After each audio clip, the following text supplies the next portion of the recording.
सत्य वचन, अमर वचन, जीवित वचन, दिव्य वचन, सत्य वचन, अमर वचन, जीवित वचन।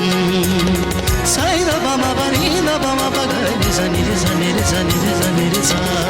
दिव्य वचन, सत्य वचन, अमर वचन, जीवित वचन, दिव्य वचन,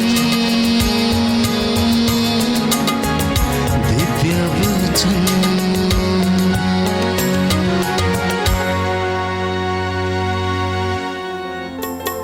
आजा मेरे प्रभु, मेरे दिल में, मेरे तन में, आजा प्रभु। आजा मेरे प्रभु, मेरे दिल में, मेरे तन में, आजा प्रभु। आजा मेरे प्रभु, मेरे दिल में, मेरे तन में, आजा प्रभु। आजा मेरे प्रभु, मेरे दिल में, मेरे तन में, आजा प्रभु। तू आकर मुझको चंगा कर दे, मेरे हृदय को साफ कर दे। तू आकर मुझको चंगा कर दे, मेरे हृदय को साफ कर दे। तू ही प्रभु मुक्तिदाता, तू ही प्रभु मुक्तिदाता, मुझ पर दया करो। आजा मेरे प्रभु, मेरे दिल में, मेरे तन में, आजा प्रभु। वचनों से मेरी प्यास बुझा, तेरे इशारे पे चलना सिखा। वचनों से मेरी तू प्यास बुझा, तेरे इशारे पे चलना सिखा। तू ही प्रभु जीवन का जल, तू ही प्रभु जीवन का जल, मुझ पर दया करो। आजा मेरे प्रभु, मेरे दिल में, मेरे तन में, आजा प्रभु। दाता तू मुझको आनंद दे, आत्मा से मेरा अभ्यंतर भर दे। दाता तो मुझको आनंद दे, दाता से मेरा अभ्यंतर भर दे।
विश्वास कीजिए कि प्रभु हमारे घर में मौजूद हैं। वो हमारे हृदय में अपना निवास बनाने के लिए आया है, अपना वचन सुनाने के लिए आज वो हमारे सामने पुनः एक बार उपस्थित है। वचन के माध्यम से हमसे बातें करने के लिए वो हमारे बीच में हाजिर हैं। हम अपने आसपास देखते हैं कि अनेक लोग चिंता में हैं, कष्ट में हैं, परेशानी में हैं, बीमारी से पीड़ित हैं, लकवे से ग्रसित हैं, आर्थिक तंगियों में फंसे हुए हैं और बहुत सारे ऐसे लोग जो किसी न किसी कारणवश परेशान रहते हैं।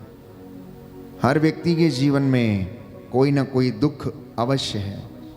अधिकांशतः व्यक्ति सवाल करता है कि मेरे जीवन में इतना दुख क्यों है। प्रभु के नबियों ने भी कुछ ऐसे ही सवाल किए और पूछा कि प्रभु मेरे दुखों का अंत क्यों नहीं होता, प्रभु मेरी पीड़ा का अंत क्यों नहीं होता। और प्रभु यिर्मयाह को याद दिलाता है और कहता है, यिर्मयाह तू अपने शब्द वापस ले, तू अपने शब्द वापस ले, तेरी पीड़ा का अंत होगा। मैं तुझे अपना प्रवक्ता बनाऊंगा, मैं तेरे होठों पर अपने शब्दों को रखूंगा। तुझे लोगों के पास जाना नहीं पड़ेगा, परंतु लोग तेरे पास आएंगे। मैं अपने वचनों को अपने दास के मुख में आग बनाकर इस्तेमाल करूंगा। प्यारे भाई, प्यारी बहन, बाइबल हमें बताती है कि नबियों के जीवन में भी बड़े दुख थे, बड़े कष्ट थे।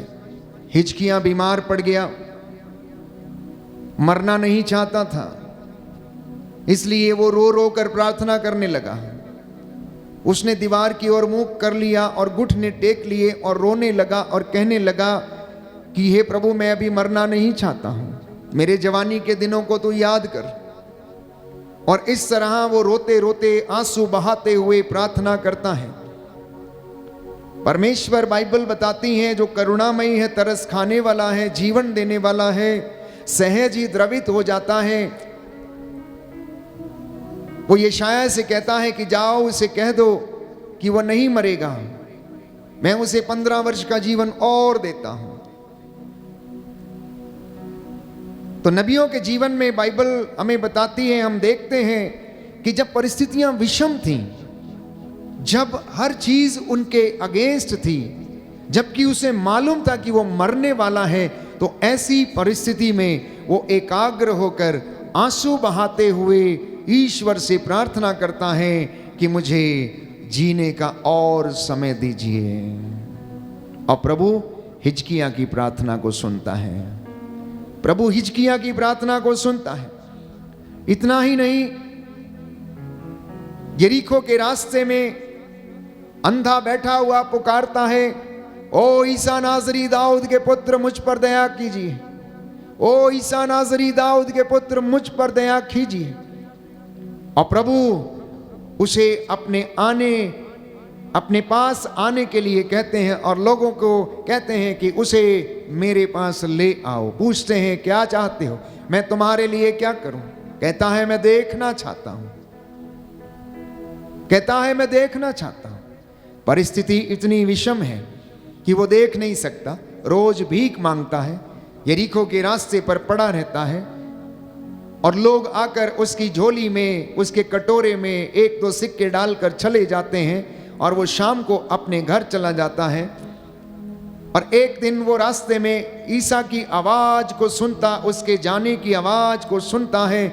लोग उसके विषय में उनकी प्रशंसा करते हुए जा रहे थे और वो पुकार उठता है, अपने दुख में ईसा को याद करता है, अपने कष्टों में ईसा को पुकारता है। प्यारे भाइयों और बहनों, और हम देखते हैं कि ईश्वर उसे उस दुख से बाहर निकालता है और यीशु उसकी आंखों को छंगा करते हैं, उसे रोशनी प्रदान करते हैं। इतना ही नहीं, जब एक फरीसी के घर में वो भोजन करने के लिए बैठे थे, तो वहां पर एक आदमी जो जलोदर की बीमारी से पीड़ित था, वो अपने शारीरिक कष्ट भोग रहा था और उसके उन कष्टों में यीशु उसके ऊपर तरस खाकर उसे लोगों के सामने उस जलोदर की बीमारी से आजाद करते हैं। अर्धांग रोगी के विषय में हम जानते हैं, हालांकि अर्धांग रोगी ने जो चारपाई के ऊपर डालकर लाया गया था, यीशु से कुछ नहीं कहा, लेकिन यीशु ने तरस खाकर उसे चंगा किया और कहा तेरे पाप क्षमा हो गए हैं, उठ अपनी खाट उठा और घर जा।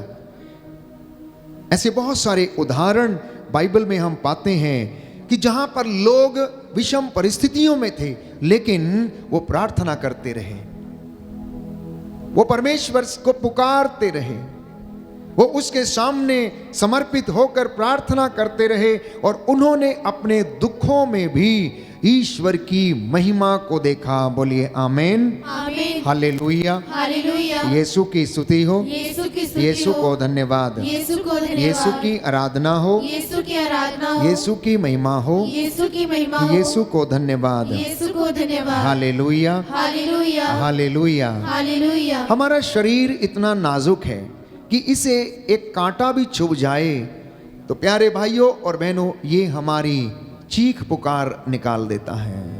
हम एक कांटे या फिर सुई का थोड़ा सा भी भेदना हम बर्दाश्त नहीं कर सकते, चाहे ये शारीरिक दुख हो, चाहे ये मानसिक पीड़ा हो या शारीरिक कष्ट हो, किसी प्रकार का भी। लेकिन यीशु के विषय में यदि हम पढ़ें तो बाइबल हमें बताती है इब्रानियों के पत्र अध्याय 5 पद संख्या 7 में कि ईसा मसीह ने इस पृथ्वी पर रहते समय पुकार पुकार कर और आंसू बहा बहा कर ईश्वर से जो उन्हें बचा सकता था प्रार्थना और अनुनय विनय की और श्रद्धालुता के कारण उनकी प्रार्थना सुनी गई। दाना हाथ हटाकर पहले दोहराइए, उसके बाद मनन चिंतन करेंगे। Hallelujah, hallelujah. इब्रानियों का पत्र अध्याय 5 पद संख्या 7 ईसा मसीह ने इस पृथ्वी पर रहते समय पुकार पुकार कर आंसू बहाकर ईश्वर से जो उन्हें बचा सकता था प्रार्थना और अनुनय विनय की श्रद्धालुता के कारण उनकी प्रार्थना सुनी गई। Hallelujah, hallelujah, hallelujah, hallelujah, hallelujah. Hallelujah. Bible हमें बताती है कि यीशु ईश्वर का पुत्र था, वो स्वयं ईश्वर थे। उन्होंने ईश्वर की बराबरी नहीं की, परंतु पिता की आज्ञा का पालन किया और विधि के विधान में उनके लिए यह निर्धारित था कि ईसा अपना पवित्र रक्त बहाए और सारी मानव जाति के लिए प्रायश्चित करे। इसलिए क्रूस को उठाने से पहले वो अपने आप को तैयार करने के लिए गेतसेमनी बाग चले जाते और औंधे मुंह होकर वहां पर प्रार्थना करने लगते। उनका पसीना खून बन के बहने लगा और उस जगह को उन्होंने पसीने से भिगो दिया और वो प्रार्थना करने लगे, पिता यदि संभव हो तो ये दुख का प्याला मुझसे टल जाए, परंतु इसमें मेरी नहीं तेरी इच्छा पूरी हो। इसमें मेरी नहीं तेरी इच्छा पूरी हो। हम में से कितने लोग अपनी जिंदगी में ये अंगीकार करते हैं कि मेरी योजना नहीं, मेरे जीवन में तेरी योजना पूरी हो जाए। आपकी प्रार्थनाएं शायद इसलिए सफल नहीं हो पाती क्योंकि आप अपने स्वार्थ के लिए प्रार्थना करते हैं, अपनी योजना पूरी करने के लिए प्रार्थना करते हैं। प्रभु मेरा मकान बन जाए, प्रभु मेरा ये हो जाए, प्रभु मेरा वो हो जाए। लेकिन बाइबल ये कहती है, यिर्मयाह नबी का ग्रंथ अध्याय 29 पद संख्या 11 कि मैंने तुम्हारे लिए योजना बनाई है और तेरे हित की योजना है, वो आपके जीवन में पूरी होगी।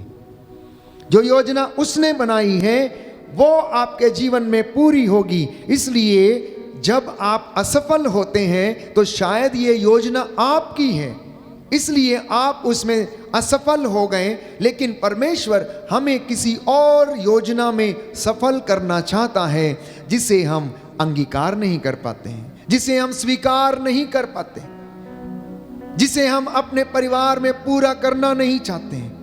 इसलिए हमारी जिंदगी में असफलता है।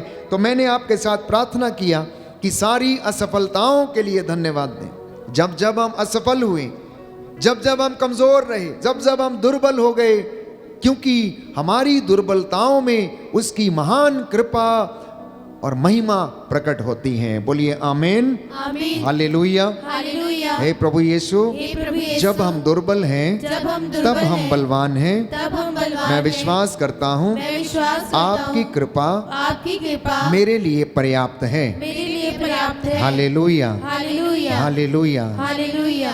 तो आप में से बहुत सारे लोग ये कहते हैं कि मेरे जीवन में ये कष्ट क्यों, मेरे जीवन में ये दुख क्यों, मेरे जीवन में ये बीमारी क्यों? Why me, why only me, why not he और शी? बाइबल ये कहती है, इब्रानियों का पत्र अध्याय 5 पद संख्या 8, ईश्वर का पुत्र होने पर भी उन्होंने दुख सहकर आज्ञा पालन करना सीखा।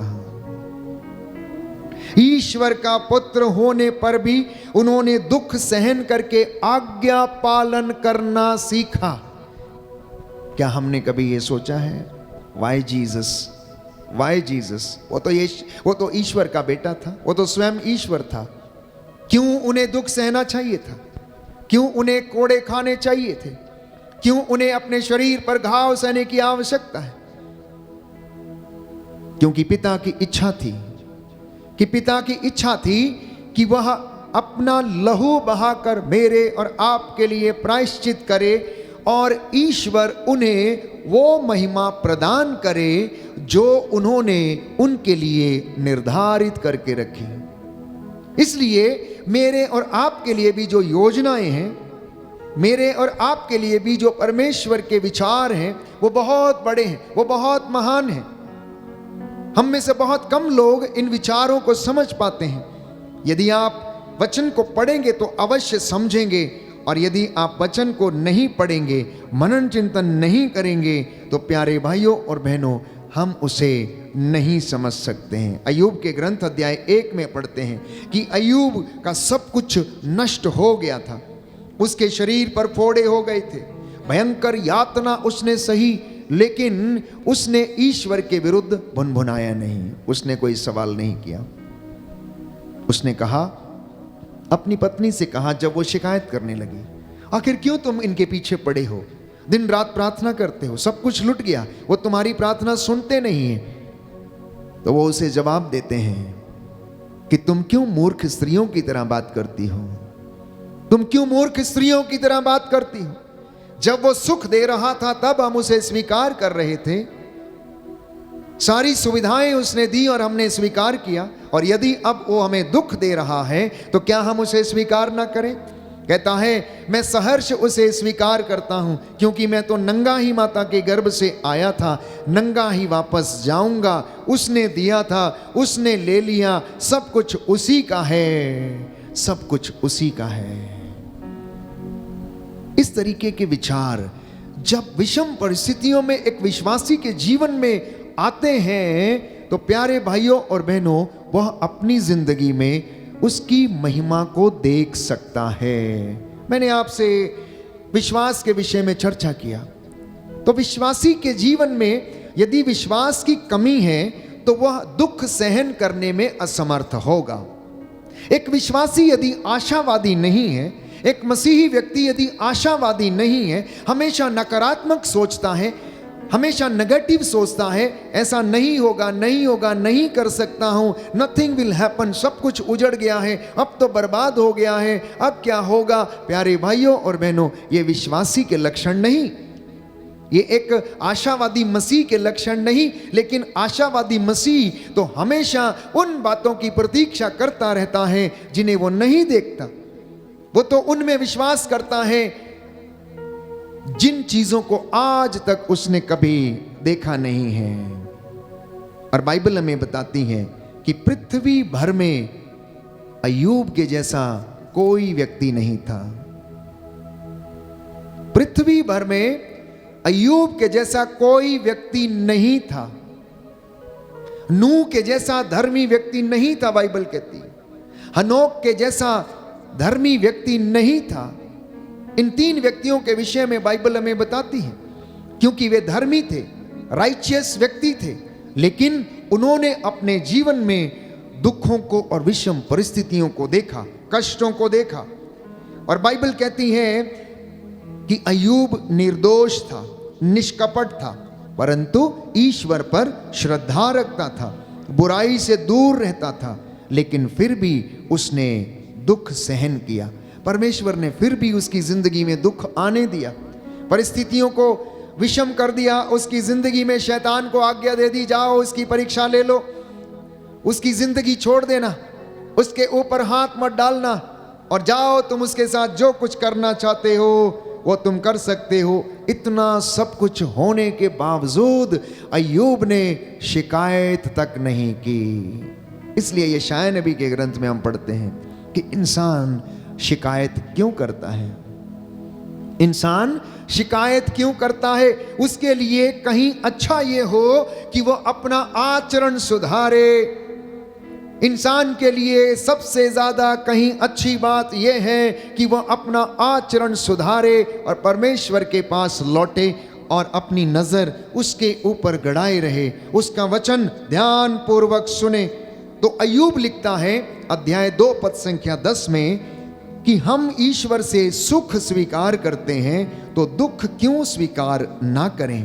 अय्यूब ने अपने मुंह से कोई भी पाप नहीं किया, बाइबल कहती है। दाहिना हाथ उठाकर अंगीकार करेंगे, हालेलुया। हालेलुया। अय्यूब का ग्रंथ अय्यूब का अध्याय 2 अध्याय पद 2 संख्या 10 पद संख्या 10 हम ईश्वर से सुख स्वीकार करते हैं सुख स्वीकार करते तो हैं दुख क्यों ना स्वीकार करें। तो दुख क्यों ना स्वीकार हालेलुया, करें। हालेलुया। हालेलुया। हालेलुया। तो इसलिए प्रियजनों, बाइबल के इस वचन से हम शिक्षा लें कि हम ईश्वर के विरुद्ध भुनभुनाना छोड़ें, हम उसके विरुद्ध सवाल जवाब करना छोड़ें, वचन के ऊपर वाद विवाद करना हम छोड़ें, एक दूसरे की निंदा करना हम छोड़ें, परमेश्वर से सवाल करना छोड़ें कि वाई मी, क्यों मेरे जीवन में ऐसा है, बल्कि परमेश्वर का धन्यवाद करें, क्योंकि इंसान अपने किए की सजा भुगतता है। और बाइबल कहती है मैं तुम्हें तुम्हारे कर्मों का फल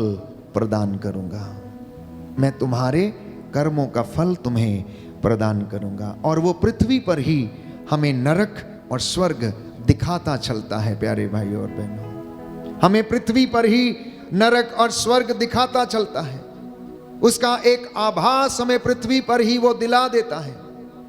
इसलिए जब हम लंबे समय तक परेशान रहते, दुखों से गुजरते, हमारे कभी काम नहीं बनते, असफल नहीं होते, इसका सीधा सा तात्पर्य यह है कि हम परमेश्वर से दूर गए हुए, हम उसके साथ जुड़े नहीं हैं। दुख की भट्टी में हमारे विश्वास की वो परख करता है, दुख की भट्टी में वो हमारे विचारों की परख करता है, वो हमारी सहनशीलता की परख करता है। इसलिए यदि आप विधि विवरण ग्रंथ अध्याय 8 पद संख्या 2 और उससे आगे पढ़ेंगे तो स्पष्ट रूप से बाइबल हमें बताती है, पवित्र वचन कहता है कि तुम मिस्र की गुलामी से निकलते समय मरुभूमि के उन 40 वर्षों को याद करो। 40 वर्ष, कितने वर्ष? 40 वर्ष। मात्र 13 दिन की यात्रा 40 वर्षों में, क्यों 40 वर्षों में कराई? इसका जवाब परमेश्वर देता है। सुनिए ध्यान से, कई बार मैंने आपके लिए वचन पढ़ा, लिखा है book of Deuteronomy chapter 8 verse 2 onwards, मरुभूमि में इन 40 वर्षों की वह यात्रा याद रखो जिसके लिए तुम्हारे प्रभु ईश्वर ने तुमको बाध्य किया। उसने तुम्हें दीनहीन बनाने के लिए ऐसा किया, तुम्हारी परीक्षा लेने के लिए, तुम्हारे मनोभावों का पता लगाने के लिए, और इस प्रकार यह जानने के लिए कि तुम उसकी आज्ञाओं का पालन करते हो या नहीं। मिस्र की गुलामी से जब इजरायली जनता निकल कर आ गई, 40 वर्षों तक मरुभूमि में रही, तो परमेश्वर कहता मैंने तुम्हें 40 वर्षों तक मरुभूमि में इसलिए रखा जिससे कि मैं तुम्हारे मनोभावों का पता लगा सकूं। आगे लिखा है, मैं तुम्हें दीनहीन बनाने के लिए मैंने ऐसा किया। 40 वर्ष तुम्हें भटकाता रहा, तुम्हें भूखा रखा, प्यासा रखा, मन्ना भी खिलाया, चट्टान से पानी निकाला। तो यदि कोई व्यक्ति चारपाई पर पड़ जाता है तो मैं समझता हूं कि परमेश्वर उसे समय देता है प्रायश्चित करने का। परमेश्वर उसे समय देता है अपने अहंकार को छोड़कर दीनहीन और विनम्र बनने का। मैंने कई लोगों को देखा है, बीमार पड़े होते हैं लेकिन जुबान से हठीले शब्द नहीं जाते हैं, मन से क्रोध और ईर्ष्या नहीं जाती है। चारपाई पर अंतिम सांसें गिनते हुए भी उनका शरीर क्रोध से, मन क्रोध से भरा रहता है। और बाइबल ये कहती है, मैंने 40 वर्षों तक तुम्हारे पैरों को मरुभूमि में तपाया, मैंने 40 वर्षों तक तुम्हें इधर उधर लेकर घूमता रहा। क्यों? जिससे कि मैं तुम्हारे मनोभावों का पता लगाऊं कि तुम्हारे विचार मेरे विषय में क्या है, तुम मेरे बारे में क्या सोचते हो, तुम मेरे चमत्कारों के विषय में क्या कहते हो, तुम मेरे ऊपर अभियोग लगाते हो। मैंने तुम्हारे साथ इतना प्रेम किया और तुम मेरे ऊपर अभियोग लगाते हो। देखो, मैंने 40 वर्षों तक तुम्हें मरुभूमि में रखा जिससे कि मैं तुम्हारी परीक्षा ले सकूं, तुम्हारे मनोभावों का पता लगा सकूं, और यह जानने के लिए कि तुम मेरी आज्ञाओं का पालन करते हो या नहीं। एक साधारण मनुष्य के लिए मरुभूमि, प्यारे भाइयों और बहनों, ये वो दशा है जब हम किसी विषम परिस्थिति से गुजरते हैं, जब हम बीमार पड़ जाते हैं, या हमें लकवा हो जाता है, या हम खा पी नहीं सकते हैं, या हम असाध्य बीमारियों से ग्रसित हो जाते हैं। ऐसी परिस्थिति में वो हमें तपने देता है, हमारे मनोभावों का पता लगाता है, हमारे अहंकार और हमारे घमंड को तोड़ना चाहता है, जिससे कि वो हमें शुद्ध करे। वो हमें दुख की घड़िया में, प्यारे भाइयों और बहनों, तपने देता है। वो हमें तपाता है जिससे कि हम खरे उतरे, हमारी आत्मा खरी हो जाए, हमारा विश्वास दृढ़ हो जाए। लेकिन आगे लिखा है, बहुत सुंदर वचन है, पद संख्या 5 और उससे आगे, उसने तुम्हें त्रस्त किया, उसने तुम्हें भूखा रखा, लेकिन तुम्हें मन्ना भी खिलाया, जिसे ना तुम जानते थे और ना तुम्हारे पूर्वज ही जानते थे। इससे उसने तुमको यह समझाना चाहा कि मनुष्य रोटी से ही नहीं जीता, वह ईश्वर के मुख से निकलने वाले हर एक शब्द से जीता है। इन 40 वर्षों में ना तुम्हारे पहने हुए वस्त्र जर्जर हुए और ना तुम्हारे पांव ही सूजे। Hallelujah, hallelujah, hallelujah. Hallelujah. Yeshu की स्तुति हो, यीशु को धन्यवाद, यीशु की आराधना हो, यीशु की महिमा हो, यीशु को धन्यवाद। हे पिता ईश्वर, आपके प्रेम के लिए मैं आपको धन्यवाद देता हूँ, आपकी दयालुता के लिए मैं आपको धन्यवाद देता हूँ। Hallelujah, hallelujah, hallelujah. एक और वचन पढ़ेंगे, अगला वचन। इसलिए यह समझ लो, जैसे कोई पिता अपने पुत्र को अनुशासित करता है, वैसे ही प्रभु तुम्हारा ईश्वर भी तुमको अनुशासित करता है। कैसे अनुशासन में रखता है? दंड देकर। कैसे अनुशासन में रखता है? दंड देकर। जिस तरह उसने अय्यूब के जीवन में उन विषम परिस्थितियों को आने दिया, बीमारियों को आने दिया, फोड़ों को उसके शरीर पर हो जाने दिया, और वह उसको दीनहीन बनाए रखता है, और उसकी दीनहीनता की, प्यारे भाइयों और बहनों, वह हमेशा इच्छा करता रहता है, और अय्यूब उस पे खरा उतरता है। परमेश्वर वैसे ही हमें भी अनुशासित करता है। अतः तुम उसके मार्गों पर चलते हुए और उस पर श्रद्धा रखते हुए अपने ईश्वर की आज्ञाओं का पालन करते रहोगे, ताकि तुम ईश्वर की महिमा अपने जीवन में देख सको। बोलिए आमीन, hallelujah, hallelujah, hallelujah. Hallelujah. Yeshu की स्तुति हो, यीशु को धन्यवाद, यीशु की आराधना हो, यीशु की महिमा हो, यीशु को धन्यवाद। Hallelujah, hallelujah, hallelujah. हालेलुया। तो जब दुख आता है तब आप क्या करते हैं?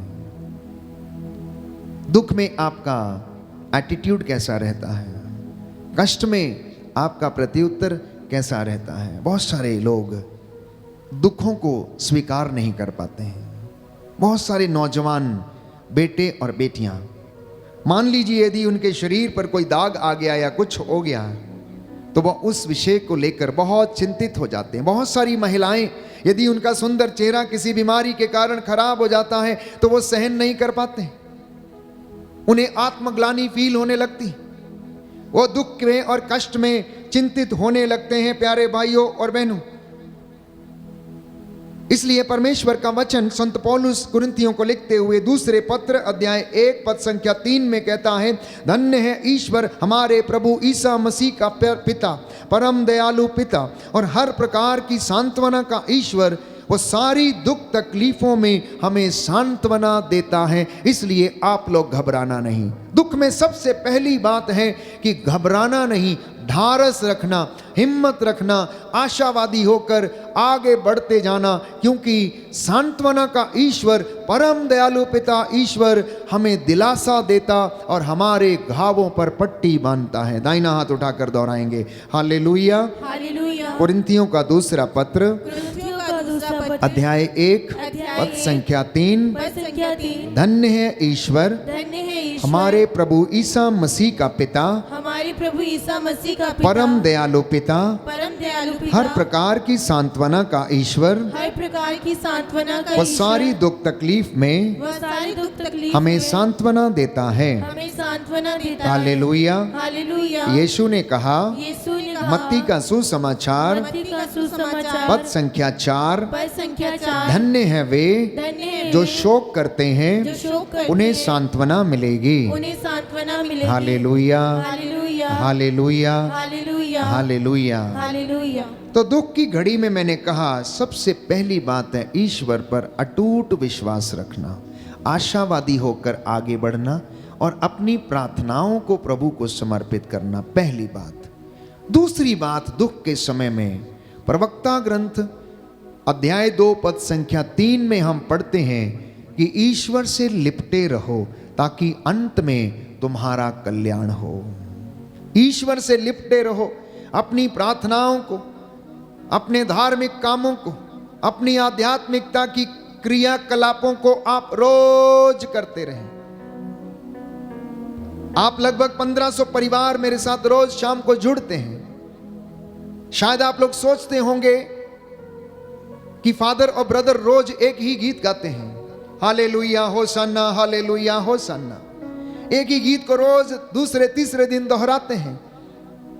हो सकता आप में से कुछ लोगों की आदत हो कुछ नया सुनने की, लेकिन प्यारे भाइयों और बहनों, मैं आपको बता देना चाहता हूं कि एक ही गीत, एक ही वो शब्द हालेलुया होसन्ना, आप जितनी बार इसे रिपीट करते हैं उतनी बार आपके होंठ और आपकी आत्मा और आपकी जुबान शुद्ध होती है। नाम सिमरने में इतना सामर्थ्य है कि वो आपके रोम रोम में बस जाता है।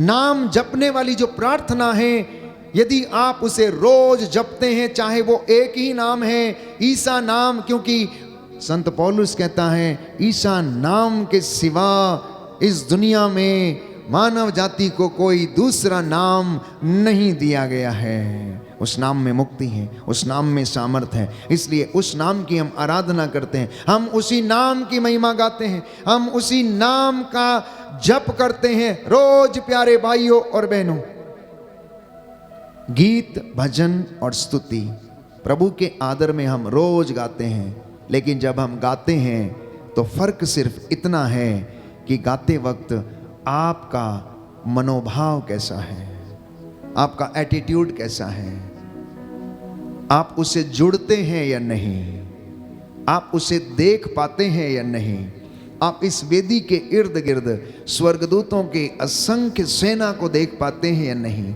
क्या आप आत्मा से उससे जुड़ पाते हैं या नहीं। तो सबसे बड़ा जो बात हमारी जिंदगी में प्रार्थना करते वक्त ये है कि हम प्रभु से प्रार्थना करें और उससे जुड़े रहें, तो दुख की घड़ी में हम उससे लिपटे रहें। तीसरी बात, जब परिस्थिति विषम हो, दुख बहुत ज्यादा हो और आपको कुछ किनारा नजर ना आता हो, तो प्रार्थना को दुगना कर दीजिए, प्रार्थना को दुगना कर दीजिए।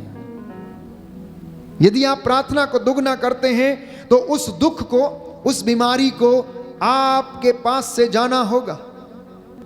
यदि आप हिजकिया के जैसे प्रार्थना करते, एस्तेर के जैसे प्रार्थना करते हैं, तो उस बीमारी को, उस दुर्घटना को, उस विषम परिस्थिति को टूटना होगा, क्योंकि परमेश्वर का सामर्थ्य आपकी जिंदगी में कार्य करेगा, क्योंकि उसकी कृपा आपके और मेरे लिए पर्याप्त है, जैसा कि वचन हमें बताता है। तो इसलिए दुख में निराश होने की बजाय आप अपनी प्रार्थना को दुगना कर दीजिए। चौथी बात, यदि आप चाहते हैं कि दुख में आपके प्रार्थना की सुनवाई हो, तो अपने आप को पवित्र करना, जैसा कि योशुआ लिखता है, तुम आज अपने आप को पवित्र करो, कल तुम्हारी आंखों के सामने परमेश्वर चमत्कार करेगा। तो पवित्रता को प्राप्त करने के लिए प्रायश्चित करना अनिवार्य है। पांचवी बात, यदि आप चाहते हैं कि दुख की घड़ी में आपके साथ परमेश्वर प्रेम का व्यवहार करे, सहज ही द्रवित हो जाए और आपको शांति प्रदान करे और आपको क्षमा मिले, तो अपने भाई, अपनी बहन और अपने माता पिता, पड़ोसियों को जिससे आपको शिकायत है, उन्हें आप क्षमा कर देना। छठवीं बात, यदि दुख ज्यादा आ जाए तो आप कान लगाकर वचन को सुनना और मनन चिंतन करना और ईश्वर की आज्ञाओं के पालन करते हुए आगे बढ़ना, और आपकी जिंदगी में शीघ्र ही प्रभु आशीष प्रदान करेगा। सातवीं बात, बाइबल हमें बताती, संत पौलुस ये लिखता है, शांति का ईश्वर शीघ्र ही शैतान को तुम्हारे पैरों के नीचे कुचल देगा और तुम्हें अनंत शांति प्रदान करेगा। और आखिरी बात कि प्रभु की हजूरी में जाना मत भूलिएगा। जब कष्ट होता है, परेशानी होती है, चिंता होती है, तो हम उसकी उपस्थिति में जाना भूल जाते हैं। हम उसी चीज़ में लग जाते हैं।